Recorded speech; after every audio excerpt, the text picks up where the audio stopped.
Hello, everyone. It's Shane Conto, your Wasteland reviewer, and welcome to the Streaming Wasteland here on the SPDM Crew Podcasting Network.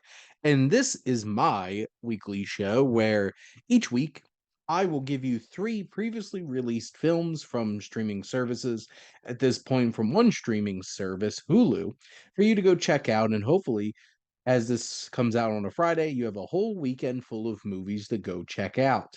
And let's get started with we're going to take things back to 1966 to this classic spaghetti western epic, and that is The Good, the Bad, and the Ugly.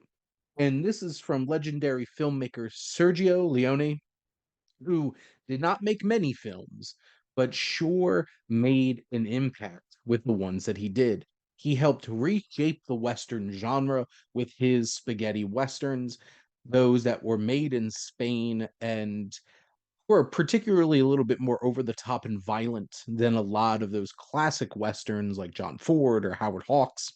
And Leone just brings an impeccable quality of filmmaking to this film. It is just top notch. And every frame is so particularly done. The editing is excellent. The final scene sequence of the film, really starting with the iconic moment of Blondie the Good, which is interesting, getting his legendary poncho, and then the ugly Tuco get running around the cemetery to Ecstasy of Gold, one of the most iconic pieces of music from any film. And finally, Il Triello, the standoff that happens in the cemetery with the incredible piece of music, Il Triello, and just the editing cutting back and forth between these three men before this iconic shootout and an iconic double cross and one last screaming of Blondie's name. And this film is just absolutely incredible from a filmmaking standpoint. Every shot is gorgeous and perfectly put together. The music from Ennio Morricone, the one of the most iconic, most talented, and beloved composers of all time. He has three particular pieces of music from this film that are some of the most iconic of all time, from Il Triello to Ecstasy of Gold to the theme, The Good, the Bad, and the Ugly. The music is so unique and particular and just brings a atmosphere and vibe to this film, and how this challenges the audience with the backdrop of the Civil War and how it deepens the perspective on this film that is more than just three men trying to find gold at a unnamed cemetery. And the trio itself, Lee Van Cleef as Angel Eyes, the bad, is steely, intense, and foreboding. Eli Wallach as the ugly Tuco is incredibly charismatic and charming and fun, but also dastardly, and you don't want to mess with him. And finally, the even colder, even steelier, you're good, Blondie, played by Clint Eastwood. This brings incredible presence and a confidence and just an intensity to this film. All of these pieces come together in such an incredible, iconic, impressive, and masterful way. This is one of the greatest westerns of all time, one of the greatest films of all time. It is truly an epic of any kind of proportion and an absolutely gorgeous, incredibly well put together film. Leone, Morricone, Eastwood, Wallach, and Van Cleef all come together to craft something so iconic and that lives on and on and on and on. Next up, we're going to be talking about 2001's The Royal Tenenbaums. And this is such an incredible film from Wes Anderson. It's one of his earlier films that just paints this beautiful mosaic of a tumultuous and problematic and flawed family. The three children are geniuses in their own way, with tennis genius Richie Tenenbaum, played by Luke Wilson, You have finance genius Kaz, played by Ben Stiller, and Gwyneth Paltrow as the lone daughter Margot, playwright, writer, and all of them have been pretty messed up by their upbringing, which involves their very self-centered, problematic father, Royal, played by Gene Hackman. And this film is absolute perfection in that Wes Anderson kind of way with the color palette, the specific sensibilities of that hipster music, and the symmetry.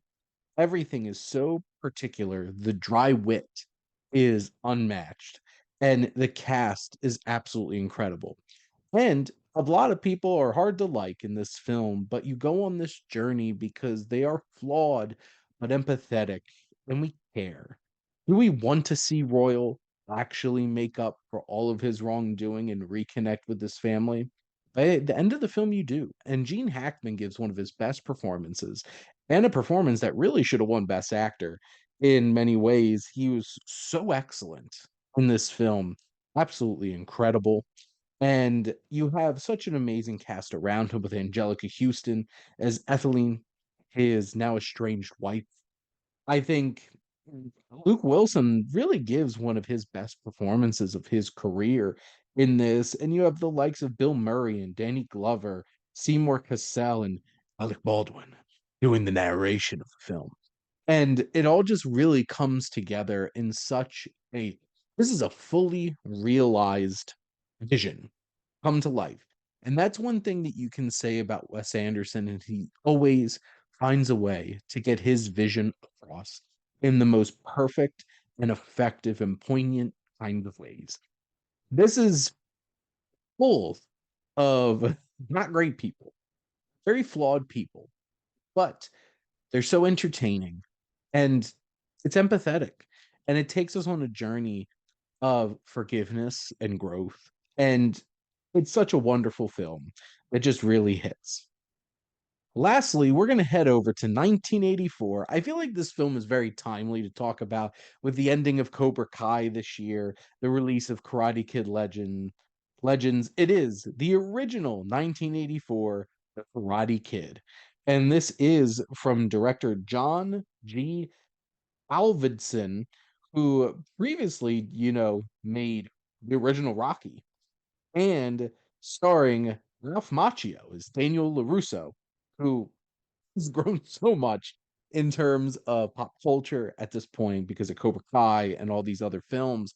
But here he's just a skinny Italian kid from Jersey coming over to the West Coast, getting beat up by Johnny Lawrence, William Zabka, and his friends, led by Martin Cove's John Kreese. This whole entire gang of martial artists, and Daniel finds support in Mr. Miyagi, played by the incredible Pat Morita. And this film is such an iconic film that just captures that underdog kind of story in such an engaging, impactful, and wonderful way. And, has its cliches. It also said a lot of those cliches too. And the training, the wax on, wax off, that crane kick, was it illegal? And all of these things, it has great emotional moments. It has a great 80s soundtrack. This just really captures the vibe of 80s film. And this obviously has launched such a fruitful franchise with Daniel being in two other Karate Kid films, and then the next Karate Kid with Hilary Swank, and then the Karate Kid with Jaden Smith bringing in Jackie Chan, and now Legends threading so much of this together. But this is such a charming underdog story. And, I could get behind my paisan from New Jersey, stepping up and learning karate and learning the Miyagi way, Miyagi Do, and taking it to Johnny, despite the fact that I love Johnny now. Thanks, Cobra Kai. This if you really loved Cobra Kai, go back and rewatch The Karate Kid, or start this journey from scratch and go all the way back and begin it. and enjoy all the great Karate Kid media that we have now. This is such a fun franchise, and that starting point is such a 80s classic at this point. But that is a wrap here on the Streaming Wasteland, and let's do a little summation. Here, we're going to be heading over to Hulu this weekend and checking out 1966's The Good, the Bad, and the Ugly. Then 2001's The Royal Tenenbaums. And finally, 1984's The Karate Kid. But thanks for listening. Make sure to like, comment, and share. What is your favorite Western, or maybe specifically spaghetti Western, that you love to go check out? What is your favorite Wes Anderson film? There's a new one out now. And what's your favorite piece of Karate Kid, or what's your favorite underdog sports movie? Go check out. Obviously, mine is Rocky. Italians. But also, make sure to follow or subscribe wherever you listen to your podcast.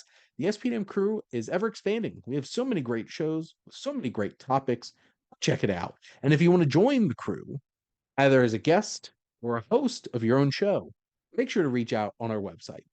And if you like our logo, check out HiFlyer Creative for all your digital marketing needs.